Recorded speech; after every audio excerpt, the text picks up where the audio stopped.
एक नया शादीशुदा जोड़ा बाग में टहल रहा था। अचानक एक बड़ा सा कुत्ता भौंकता और गिराता हुआ इनकी तरफ लपका। दोनों को ही लगा कि ये इन्हें काट लेगा। बचने का कोई रास्ता न देखकर शौहर ने फौरी तौर पर अपनी बीवी को ऊपर तक उठा लिया ताकि कुत्ता बीवी को न काट सके और कम से कम बीवी तो कुत्ते के हमले से बच जाए। कुत्ता बिल्कुल नज़दीक आकर रुका, कुछ देर तो भौंका और फिर पीछे की तरफ भाग गया। शौहर ने चैन की सांस ली और इस उम्मीद में बीवी को नीचे उतारा कि बीवी को आज मेरी मोहब्बत का यकीन हो गया होगा।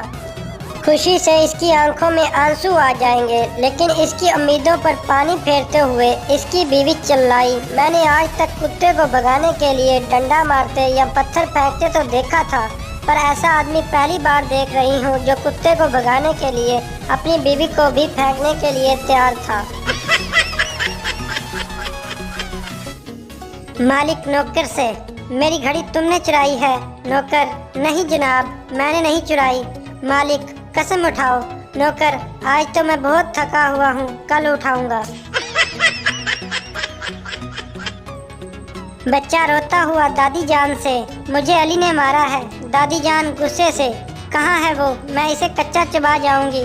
बच्चा मासूमियत से बोला, दादी जान आपके मुंह में दांत तो है नहीं, फिर कैसे कच्चा चबाएंगी।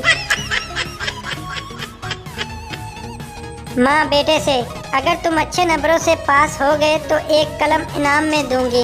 बेटा, अगर मैं अच्छे नंबरों से फेल हो गया तो। माँ गुस्से से, तो जूते। बेटा, बस अम्मी मुझे आपका फैसला मंजूर है क्योंकि मेरे जूते फट चुके हैं। मास्टर साहब ने लड़कों को सवाल लिखवाया, दिल की शक्ल बनाकर इसके काम बताए। एक लड़के ने सवाल हल करने के बाद कॉपी मास्टर साहब को दिखाई। लिखा था, दिल एक नाजुक चीज़ है, ये लेने देने के भी काम आता है। अगर टूट जाए तो हरगिज़ नहीं जुड़ता, अगर किसी की याद आ जाए तो बहुत बेकरार हो जाता है। नेज़ ये खून के आंसू भी रोता है। मज़ीद ऐसी फ़नी वीडियोस देखने के लिए हमारा चैनल सब्सक्राइब करें। शुक्रिया।